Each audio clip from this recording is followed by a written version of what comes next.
سورہ نساء کی آیت نمبر 4 ہے۔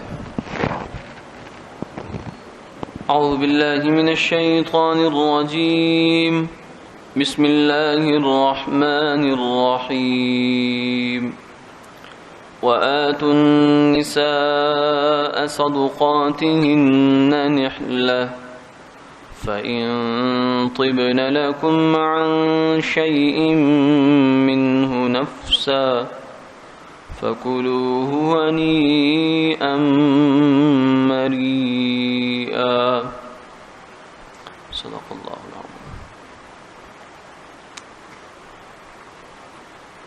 تم عورتوں کو ان کے مہر خوشی خوشی سے دو، پھر اگر وہ اس میں سے کچھ چھوڑ دیں تمہیں اپنی حقیقی خوشی سے تو اسے کھاؤ خوشگوار سمجھ کر۔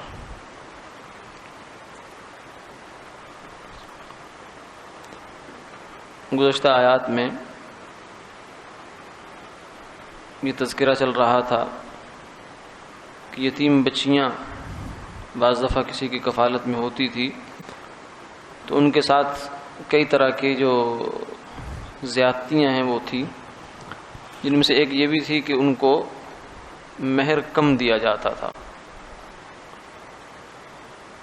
تو اس آیت کے اندر اس چیز کا حکم بیان فرمایا، اور حکم عام ہے، یہ صرف انہی بچیوں کے ساتھ خاص نہیں ہے بلکہ دنیا بھر کی عورتوں کے لیے ہے۔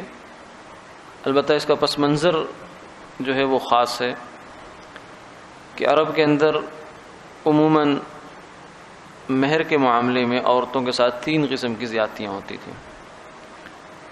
پہلی ہوتی تھی کہ کچھ لوگ مہر رکھتے ہی نہیں تھے، نکاح کر لیا اور اس کے بغیر ہی مہر کے بغیر نکاح کیا، تو یہ بھی ظلم تھا۔ اور اسی کی ایک صورت یہ بھی ہوا کرتی تھی کہ ایک نکاح کے بدلے دوسرا نکاح، جسے نکاح شغار کہتے ہیں عربی زبان میں، اور یعنی ایک بچی کا رشتہ دیا اور دوسری کا لیا اس کے مقابلے میں، اور مہر کوئی نہیں ہے۔ ایک رشتے کا مہر دوسرے کا رشتہ اور دوسرے کا مہر پہلے کا رشتہ، تو یہ بھی گویا کہ مہر نہیں ہے، کیونکہ مہر جو ہے یہ عورت کا حق ہے۔ اس صورت میں عورت کو کچھ نہیں ملا، تو یہ والا نکاح جو وٹے سٹے کا نکاح ہوتا ہے اس میں مہر نہیں ہوتا، وہ غلط ہے، اس کی ممانعت کر دی گئی، کیونکہ عورت کا حق ہے حق مہر۔ ہمارے ہمیں لفظ بولا جاتا ہے حق مہر، یعنی مہر جو ہے یہ عورت کا حق ہے۔ تو ایک زیادتی ہوتی تھی کہ بغیر مہر دیے ان سے شادی کر لی جاتی تھی، تو وآتوا النساء صدقاتهن، اس سے اس بری رسم کو توڑا گیا کہ ان کو مہر دو۔ مہر جو ہے یہ دراصل عورت کی جو عزت کی ایک علامت ہے، اس کو ایک اعزاز اس صورت میں دیا جاتا ہے۔ یہ کوئی قیمت نہیں ہے کسی چیز کی، نہ یہ کوئی سودا ہے، بلکہ یہ اعزاز ہے، اکرام ہے جو من جانب اللہ طے ہے، فریضۃ من اللہ، اللہ کی جانب سے یہ فریضہ ہے۔ تو قد علمنا ما فرضنا علیہم فی ازواجہم، قرآن پاک میں فرمایا کہ ہم نے ان پر جو چیز فرض کی وہ ہمیں معلوم ہے، یعنی مہر۔ تو اس کی جو کم سے کم مقدار ہے وہ بھی شریعت مطہرہ نے طے فرما دی۔ فرمایا لا مہر اقل من 10 دراہم، 10 درہم جو چاندی کے اس زمانے میں سکے ہوتے تھے وہ کم سے کم مقدار، 200 درہم ہو تو 52.5 تولہ چاندی بنتی ہے جو نصاب ہے۔ تو اس حساب سے اگر 10 درہم کو آپ تقسیم کریں تو تقریباً 2.5 سے 3.25 تولے چاندی، یہ کم سے کم مقدار ہے۔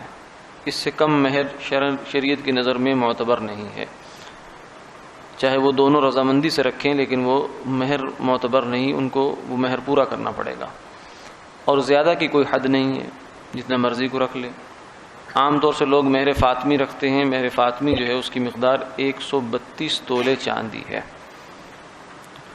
پرانے زمانے میں کچھ لوگوں میں ایک غلط فہمی ہوتی تھی 100 روپیہ، ہو سکتا ہے کسی زمانے میں ہندوستان میں جب چاندی کا سکہ تھا تو 100 روپیہ شاید کوئی بن جاتا ہو 2.25 تولے یا 3 تولے، لیکن اب وہ کوئی مہر نہیں ہے، یہ 32.25 روپے رکھ لیتے تھے کچھ لوگ۔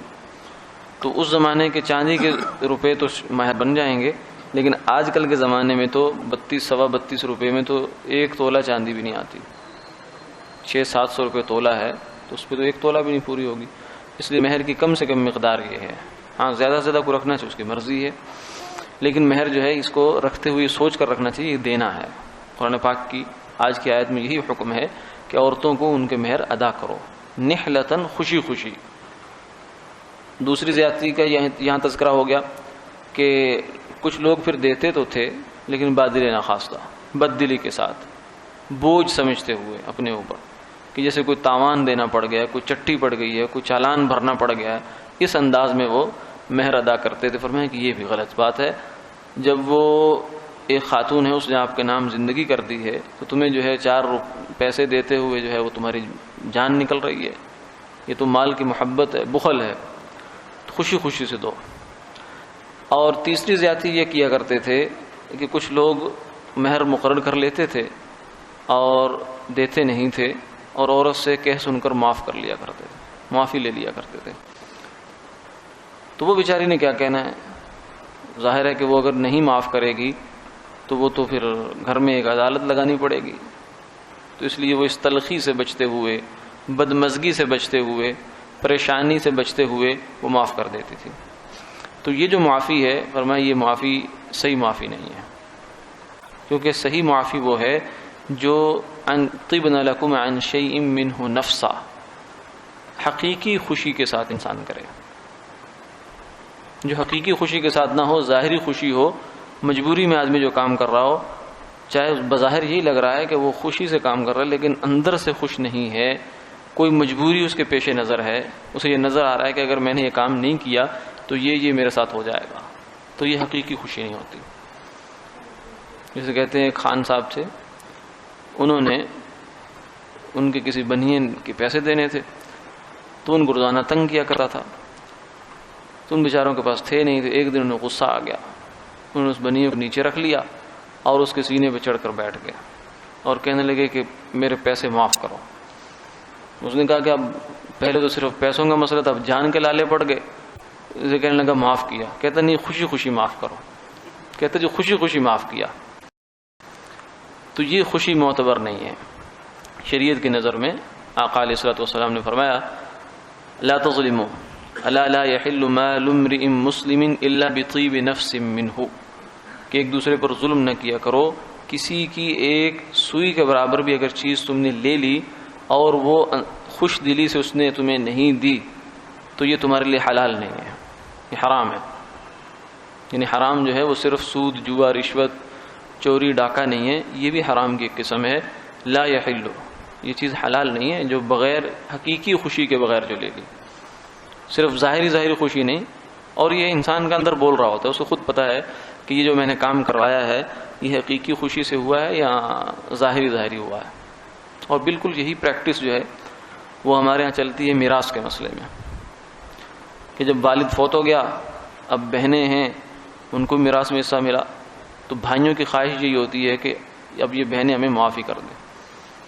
کوئی زیادہ جو دیندار ہو، کچھ تھوڑا خوف خدا ہو، تو وہ جا کر معافی لے لیتا ہے. لیکن اس کی معافی بھی وہی معافی ہوتی ہے بنیے والی، کہ بہنوں سے کہتا ہے کہ خوشی خوشی معاف کرو. کیوں؟ اس لیے کہ اس پیچھے جو سوشل بائیکاٹ ہے اس کی تلوار لٹک رہی ہوتی ہے. اگر تم نے حصہ لیا تو پھر میرے گھر کچھ نہ لینے آنا. تو وہ بیچاری بھی اسی کو سامنے رکھ کر معاف کرتی ہے.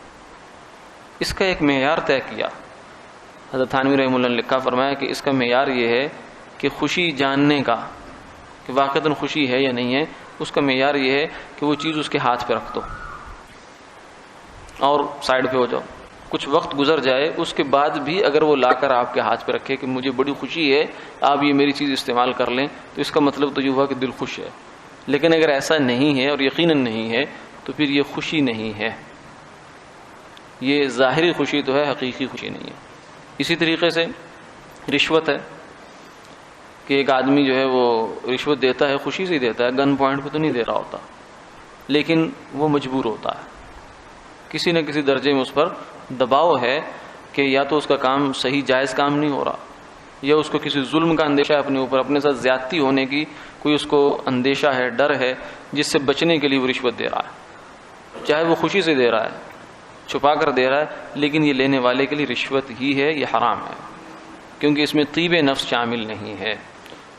تو یہ آیت مبارکہ جو ہے اس قسم کے معاملات کے لیے ایک اصول بن گئی۔ فَإِن طِبْنَ لَكُمْ عَنْ شَيْءٍ مِّنْهُ نَفْسًا، کہ اگر وہ عورتیں تمہیں اپنی حقیقی خوشی سے، طبنا کا مطلب ہی خوش ہونا، خوشگواری سے کوئی چیز دے دینا، اور نفسن کی جو ہے وہ ساتھ پھر قید لگائی، یعنی طیب نفس۔ بعض دفعہ آدمی ظاہر میں تو ایک چیز دے دیتا ہے اور بلا اپنے اختیار سے دیتا ہے، لیکن اگر اسے مکمل اختیار دے دیا جائے تو وہ چیز کبھی نہ دے۔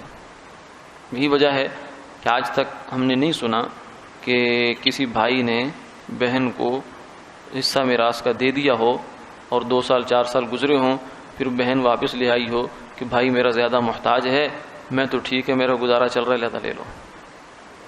کہیں کوئی کروڑوں میں شاید ایک مثال ہو تو بن جائے، ورنہ عام طور سے ایسا ہوتا نہیں ہے۔ جو کچھ بھی دیتی دلاتی ہیں وہ یہی ہوتا ہے۔ اور یہ جو ہوتا ہے کہ ہم نے بری کر دیا، حصہ چھوڑ دیا، اس سے شرعاً وہ حصہ بھائی کا بنتا بھی نہیں ہے، کیونکہ یہ ابراء ہوتا ہے، بری کرنا ہوتا ہے۔ اب اس سے یہ دستبرداری جسے کہتے ہیں ہمارے ہاں، دستبرداری، یہ کسی چیز سے دستبرداری شرعاً نہیں معتبر ہوتی، جسے ابراء عن الاعیان کہتے ہیں فقہی اصطلاح میں، یہ معتبر ہی نہیں ہوتا، وہ مال اس کی ملکیت میں آتے ہی نہیں ہے، وہ ابھی تک بہن کا ہے۔ خوش دلی اپنی جگہ ہے، فقہی مسئلہ اپنی جگہ ہے، اس لیے اس مسئلے میں خاص طور سے احتیاط کرنی چاہیے۔